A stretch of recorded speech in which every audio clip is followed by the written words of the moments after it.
जय हिंद साथियों। तो आपने क्वेश्चन देख लिया, क्योंकि आपका एग्जाम 12 सितंबर से पार्ट 3 का होने जा रही है, लेकिन आप अभी तक तैयारी नहीं किए हैं, इसलिए आप अधिक मात्रा में कमेंट कर रहे हैं। दोस्तों, यदि आप पार्ट 2 की तैयारी मेरे चैनल से किए होंगे तो आपका रिजल्ट बहुत ही बेहतर रहा होगा। लेकिन आप लोग को हम पार्ट 3 में भी बोले थे कि आप एग्ज़ाम डेट जारी होने से पहले आप लोग तैयारी में लग जाइए, लेकिन आप लोग तैयारी में नहीं लगे थे। आपका एग्ज़ाम डेट जारी हुआ कि 12 सितंबर से एग्ज़ाम होगा और आप लोग का अधिक मात्रा में कमेंट आना शुरू हो गया कि सर जी जल्दी जल्दी वीडियो अपलोड कीजिए। तो दोस्तों, आप लोग का वीडियो तो अपलोड हम करेंगे ही करेंगे, लेकिन जो अभी तक कुछ भी तैयारी नहीं किए हैं, ऑलरेडी मैंने बहुत सारा वीडियो यूट्यूब पे अपलोड कर दिए हैं। आप चैनल के प्लेलिस्ट को जा कर के जरूर चेक कीजिएगा। और एक बात आप लोग को जरूर कहेंगे कि आप लोग को पार्ट 2 में तो बहुत हेल्प मिला है, लेकिन आप मेरे वीडियो को देखते हैं, चैनल को सब्सक्राइब नहीं करते हैं। बस आपसे एक ही रिक्वेस्ट है कि चैनल को जरूर सब्सक्राइब कीजिए, एक लाइक और कमेंट जरूर करना, क्योंकि आपके लिए जो भी हम वीडियो लाते हैं वह YouTube पे सभी से अलग होगा। आप जिस तरह खोजते हैं YouTube पे, आपके अनुसार मेरा ही वीडियो YouTube पे मिलता होगा। इसलिए आपसे रिक्वेस्ट कर रहे हैं कि चैनल को जरूर सब्सक्राइब कीजिए। यदि आप लोग को वीडियो अच्छा नहीं लगता है तो चैनल को सब्सक्राइब मत कीजिएगा। लेकिन अब आप लोग को यह कहेंगे कि आपका समय बहुत ही कम है, तो आप लोग को बहुत ही कम टाइम में जो भी क्वेश्चन आंसर कराएंगे, बहुत ही कम टाइम में आप लोग को बताने का प्रयास करेंगे। तो आप लोग जो है सही से समझने का प्रयास कीजिएगा, क्योंकि आपके एग्जाम आपके सिर पे आ चुके हैं। और यदि आपका वीडियो लंबा होगा तो आप वीडियो छोड़ करके भी भाग सकते हैं। इसलिए आप लोग को बहुत ही कम टाइम में जो आप लोग क्वेश्चन देख रहे हैं उसको आप लोग को इस वीडियो में हम बता रहे हैं। तो चैनल को जरूर सब्सक्राइब करना। तो चलिए वीडियो को शुरुआत। क्वेश्चन है फिजिक्स ऑनर्स पेपर 6 का ये क्वेश्चन है, जो कि क्वेश्चन बैंक से लिया गया है। और ये क्वेश्चन आप देख पा रहे कि 2020 में पूछा गया है और 2018 में ये भी पूछा गया होगा। इसका आंसर आप लोग को हम 5 या 6 या 7 पेज में बताने जा रहे हैं। जितना पेज में आपको एग्जाम में लिखना है उतना ही लैंग्वेज में आप लोग को बहुत ही सटीक लैंग्वेज में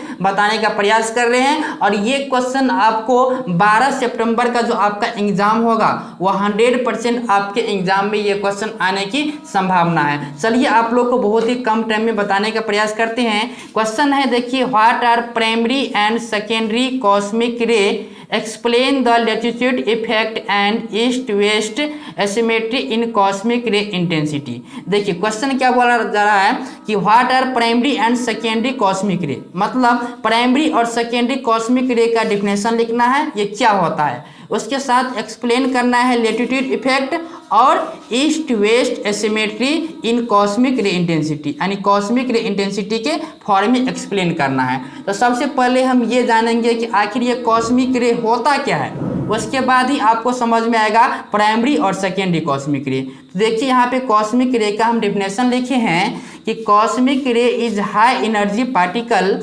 which are enter in atmosphere outside the earth and continuously bombarding the atmosphere is called cosmic ray। नहीं आया समझ में? तो देखिए आपको यहाँ पे फिगर के साथ हम समझाते हैं, तो आप लोग यहाँ पे देख पा रहे हैं। देखिए सबसे पहले हम ये क्या मान ली है, ये अर्थ मान ली है, ये अर्थ मान ली है। इसके चारों ओर क्या है, तो ये एटमॉस्फेयर है, जिसमें आप लोग को लगभग सभी गैस यहाँ पे विद्यमान है, ऑल गैस यहाँ पे प्रेजेंट है।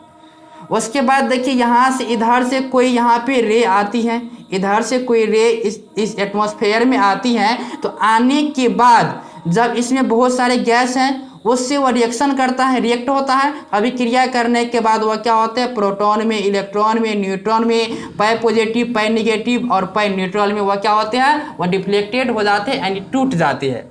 इसी को हम कहते हैं क्या, कॉस्मिक रे कहते हैं। तो देखिए यहाँ पे लैंग्वेज कि cosmic ray is high energy particle, यह हाई एनर्जी पार्टिकल होता है। Which are enter in atmosphere, जब वह क्या करता है, एटमॉस्फेयर में इंटर करता है आउटसाइड द अर्थ, जो क्या होता है, अर्थ के आउटसाइड होता है, बाहर होता है atmosphere. And continuously bombarding the atmosphere, और इस एटमॉस्फेयर पे क्या कर रहा है, बम्बारिंग कर रहे हैं, तब तो वह अभिक्रिया करता है गैस के साथ, तो प्रोटॉन इलेक्ट्रॉन पाई प्लस पाई नेगेटिव और पाई पॉजिटिव या पाई न्यूट्रल ये बनाता है। इसी को क्या कहते हैं, इज कॉल्ड कहा जाता है कॉस्मिक रे। और इस कॉस्मिक रे का नेम कौन दिया था, द नेम कॉस्मिक रे वाज गिवन बाय मिलिकन। इसका नेम कौन दिया था, तो मिलिकन दिया था। उसके बाद देखिए अब समझते हैं कि प्राइमरी कॉस्मिक रे और सेकेंडरी कॉस्मिक रे क्या होता है। तो सबसे पहले समझते हैं प्राइमरी कॉस्मिक रे। तो देखिए यहाँ पे लैंग्वेज आपको स्क्रीन पे दिख रहा होगा। तो देखिए प्राइमरी कॉस्मिक रे में द कॉस्मिक रे which are just enter the boundary of the Earth's atmosphere from other space are called primary cosmic ray। मतलब ऐसा कॉस्मिक रे which are just enter जो प्रवेश करता है the boundary of the earth atmosphere, इस अर्थ के बाउंड्री यानी एटमॉस्फेयर, अर्थ के बाउंड्री पे कौन है, एटमॉस्फेयर है, इसमें जब प्रेजेंट करता है, ये जो किरण आ रही है इधर से आप लोग देख पा रहे हैं, ये किरण किसमें प्रेजेंट करती है, एटमॉस्फेयर में। जब ये प्रेजेंट करती है तो प्रेजेंट करते हैं तब उसी को क्या कहते हैं, प्राइमरी कॉस्मिक रे। लेकिन प्रेजेंट करने के बाद जब ये proton electron neutron pi positive pi negative और पाई न्यूट्रल में ये टूट जाते हैं तब उसको बोलेंगे सेकेंडरी कॉस्मिक रे। तो यहाँ पे क्या कर रहे हैं, सिर्फ इंटर कर रहे हैं तब वह क्या, उसको क्या कहते हैं, प्राइमरी कॉस्मिक रे। उसके बाद देखिए इसी में कुछ और लैंग्वेज आपको लिखना होगा कि the primary cosmic ray consist of 90% proton, 9% helium nuclear and the remaining heavy nuclear. यानी प्राइमरी कॉस्मिक रे क्या होता है, कंसिस्ट होता है, जुड़ा होता है किससे, तो 90% उसमें प्रोटॉन होता है, 9% हीलियम न्यूक्लियर होता है और बाकी में क्या होता है, हैवी न्यूक्लियर उसमें रहता है। उसके बाद देखिए the energy of the primary cosmic ray is the range of 1 mega electron volt to 10⁻14 mega electron volt. यानी प्राइमरी कॉस्मिक रे का जो एनर्जी होता है किस रेंज में होता है, तो 1 मेगा इलेक्ट्रॉन वोल्ट से लेकर के 10⁻14 मेगा इलेक्ट्रॉन वोल्ट, ये इतना के बराबर होता है प्राइमरी कॉस्मिक रे का। चलिए उसके बाद देखते हैं सेकेंडरी कॉस्मिक रे क्या होता है। चलिए पेज को यहाँ पे प्लॉट लेते हैं। देखिए सेकेंडरी कॉस्मिक रे में आपको बताए हैं कि एटमॉस्फेयर में प्रेजेंट करते हैं और प्रेजेंट करने के बाद जो बम्बारिंग होता है यानी प्रोटॉन इलेक्ट्रॉन न्यूट्रॉन में जो टूट जाता है तो उसको क्या कहते हैं, सेकेंडरी कॉस्मिक रे। वही लैंग्वेज लिखे है कि व्हेन प्राइमरी कॉस्मिक रे inter in nuclear of atmosphere, यानी जब एटमॉस्फेयर में प्राइमरी कॉस्मिक रे क्या करता है, इंटर करते हैं, देन मेड तब बनाता है a proton electron neutron pi plus pi minus pi neutral alpha particles photon etc is called secondary cosmic ray. यानी अभी आप लोग को बताए जब प्रेजेंट करते हैं, सिर्फ प्रेजेंट करते हैं तब उसको कहते हैं प्राइमरी कॉस्मिक रे। लेकिन जब प्रेजेंट करने के दौरान वह बम्बारिंग करता है और बम्बारिंग करने के दौरान जब उससे बनता है proton electron neutron pi positive pi negative pi neutral alpha particles photon etc इत्यादि बनता है तब उसको क्या कहते हैं, सेकेंडरी कॉस्मिक रे कहते हैं। उसके बाद देखिए इसमें में और थोड़ा पॉइंट कि the secondary cosmic ray consist nearly 70% proton, इसमें 70% प्रोटॉन होता है और 29% इलेक्ट्रॉन पॉजिट्रॉन दोनों मिला करके होता है, पेयर यानी दोनों का जोड़ा होता है, एंड 1% हैवी पार्टिकल्स होता है। ये आप लोग को थोड़ा ध्यान रखना है।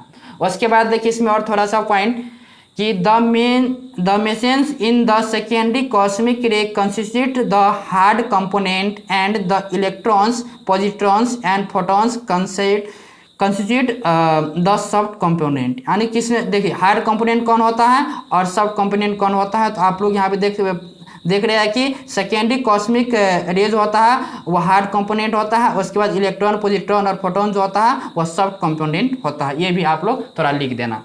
उसके बाद देखिए इसी में आप लोग को दूसरा टॉपिक था लैटिट्यूड इफेक्ट का।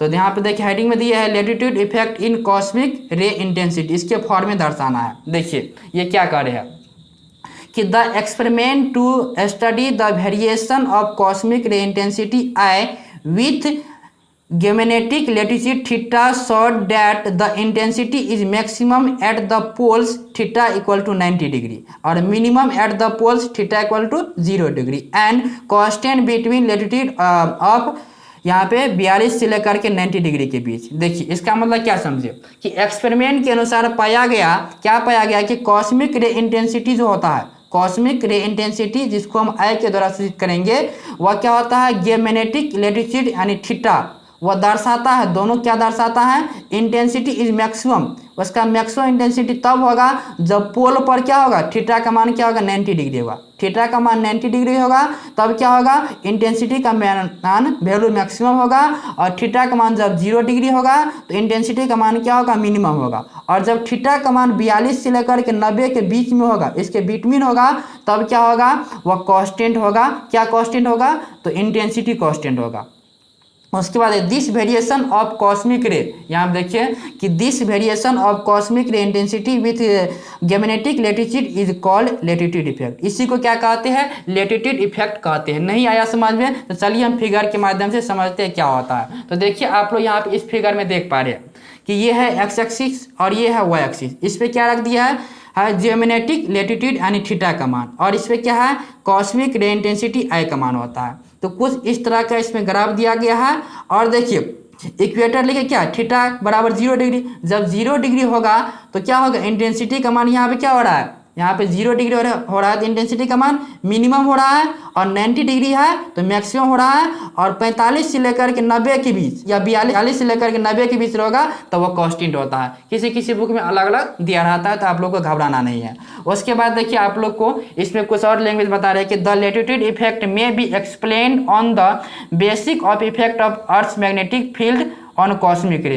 इसको कॉस्मिक रे पे भी आधारित पर हम निकाल सकते हैं। उसके बाद देखिए the presence of such an effects indicates that the cosmic ray are charge particles the earth magnetic field is directed from south to north. देखिए इसमें क्या होता है, the earth magnetic field at the equator is perpendicular to the direction of travel of charged cosmic ray particles, therefore it exerts maximum force F equal to इतना बल लगता है। इसका मतलब क्या समझे, तो देखिए सपोज यहाँ पे फिगर बनाई है, ये अर्थ है, इसमें देखिए क्या लिखे है कि अर्थ है ये इधर ईस्ट वेस्ट नॉर्थ और साउथ। इसमें देखिए क्या लिखे है कि the cosmic ray are charge particle to earth magnetic field is directed from south to north. इसमें जो मैग्नेटिक फील्ड होगा क्या होगा, साउथ से नॉर्थ के बीच, साउथ से लेकर के नॉर्थ के बीच इसमें मैग्नेटिक फील्ड लग रहा है। किसमें, तो लेटीट्यूड इफेक्ट में। देखिए ये बहुत बड़ा टॉपिक है, आप लोग को बहुत ही कम टाइम में हम बताने का प्रयास कर रहे हैं,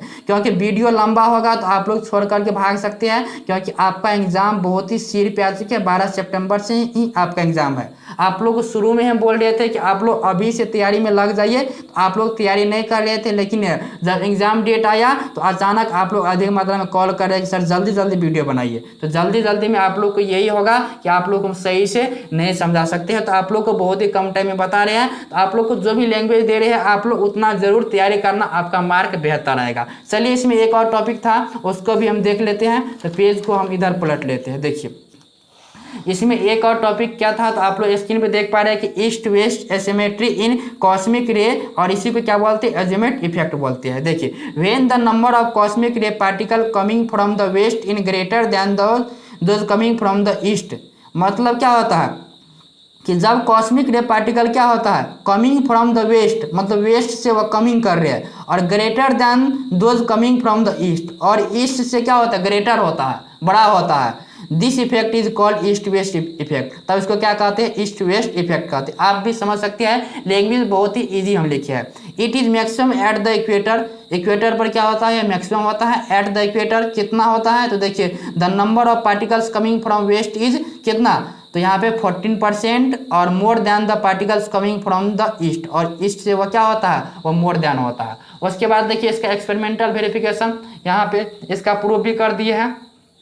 तो देखिए क्या लिखे है, the charge particle approaching the earth atmosphere are deflected by the earth magnetic field. जब मैग्नेटिक फील्ड के द्वारा उसको क्या किया जाता है, डिफ्लेक्ट किया जाता है in a direction of perpendicular to the magnetic field, magnetic field के परपेंडिकुलर डायरेक्शन में and direction of their motion, और उसके मोशन के डायरेक्शन में जब उसको क्या किया जाता है, डिफ्लेक्ट किया जाता है, तब क्या होता है, तब देखिए according to Fleming's left hand, Fleming's के लेफ्ट हैंड नियम के अनुसार क्या जानते हैं, the positively charge particles are deflected towards the east by the earth magnetic field. तब पॉजिटिवली चार्ज पार्टिकल क्या होता है, डिफ्लेक्ट हो जाता है किधर, तो east by the earth magnetic field, वह मैग्नेटिक फील्ड के ईस्ट में वह डिफ्लेक्ट हो जाता है। एंड दस appear to come from west of the vertical, और वह क्या होता है फिर वेस्ट की तरफ वर्टिकल लाइन में वह घूम जाते हैं। Thus at any azimuth more particles approach the earth from the west than from the east, तब क्या होता है वह ईस्ट से क्या होता है वह मोर देन होता है किससे, अर्थ से, वेस्ट से। तो ये आप लोग खुद भी समझ सकते हैं। उसके बाद देखिए आप लोग को फिगर भी यहाँ पे हम दिखा देते हैं, कुछ इस तरह का ये आप लोग को फिगर बनाना होगा एग्जाम में। ये अर्थ है, इधर ईस्ट वेस्ट नॉर्थ साउथ इधर होगा, इधर से कोई किरण आ रहे थे तो ये क्या हुआ कि जब मैग्नेटिक फील्ड की दिशा में ये आ रहे थे तो फिर ये क्या हो गया, इधर ये हल्का सा डिफ्लेक्ट हो गया। तो देखिए आप लोग को बहुत ही कम टाइम बताए। उसके बाद देखिए आप लोग को इतना लिखना होगा, if I W and I W मतलब क्या हुआ, ये इंटेंसिटी हुआ वेस्ट में, और आई ये इंटेंसिटी हुआ ईस्ट में, are the intensity of the cosmic ray coming from the west and east respectively, then the east west asymmetry is defined as, तब आपको इस फार्मूला के द्वारा उसको निकाल सकते हैं। The cosmic ray of east west asymmetry effect is also called azimuth effect, इसी को क्या कहते हैं azimuth effect भी कहते हैं, जो आप लोग को शुरू में बताए हैं। आप यदि चैनल पर यदि पहली बार विजिट किया तो चैनल को जरूर सब्सक्राइब करना, क्योंकि आपके लिए बहुत मेहनत करके आप लोग के लिए नोट्स बनाते हैं और उसके बाद आप लोग को वीडियो प्रोवाइड करते हैं। तो चलिए फिर मिलेंगे नई वीडियो में नए क्वेश्चन के साथ, तब तक के लिए धन्यवाद।